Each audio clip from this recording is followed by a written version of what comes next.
P T I के senior रहनुमा अली मोहम्मद खान ने कहा कि बानी पी टी आई को खदशा है कि हुकूमत मुज़ाकरात के नाम पर वक्त ज़ाया करना चाहती है।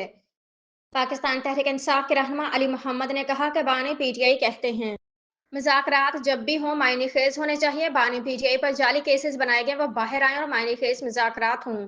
अली मोहम्मद खान ने कहा कि 24 नवंबर को इस्लामाबाद में जो हुआ तहकीकात के लिए जुडिशल कमीशन का मुतालबा करते हैं। मुल्क का सबसे बड़ा फॉर्म सुप्रीम कोर्ट है, इसीलिए जुडिशल कमीशन का मुतालबा किया। बानी तहरीक इंसाफ की अहलिया बुशरा बीबी ने पीटीआई की सियासी कमेटी के इजलास में शिरकत की और वहां गुफ्तगू भी की।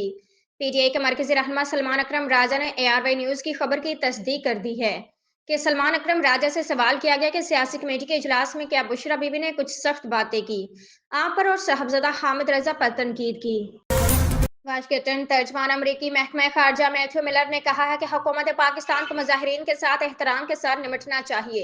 ये बात उन्होंने वाशिंगटन में प्रेस कॉन्फ्रेंस करते हुए कही। इस मौके पर सहाफ़ी की जानिब से पूछे गए सवाल के क्या बाइडेन इंतजामिया इक़्तिदार की मुंतकली से पहले पाकिस्तान को जदीद असलहा फराहम करने का इरादा रखती है, जिसके जवाब में मैथ्यू मिलर ने कहा कि मेरे पास इस वक्त ऐलान करने के लिए कुछ नहीं है। हम दहशतगर्दी और पुरतशद्दुद इंतहा पसंदी के खिलाफ जंग में पाकिस्तान के साथ खड़े हैं। वज़ीर-ए-आज़म के मशीर राना सनाउल्लाह ने कहा है कि मेरी ज़ाती राय है कि 9 मई के मुकदमात के फैसले 3 माह में हो जाने चाहिए। उन्होंने कहा कि जो गुनहगार होते उन्हें सज़ा मिलती, जो बेगुनाह होते वो अब तक घर चले जाते। राना सनाउल्लाह ने कहा कि कई साल तक लोगों को मुकदमात में उलझाए रखना अदालती निज़ाम की नाकामी है, जो उनके साथ बहुत बड़ी ज़्यादती है।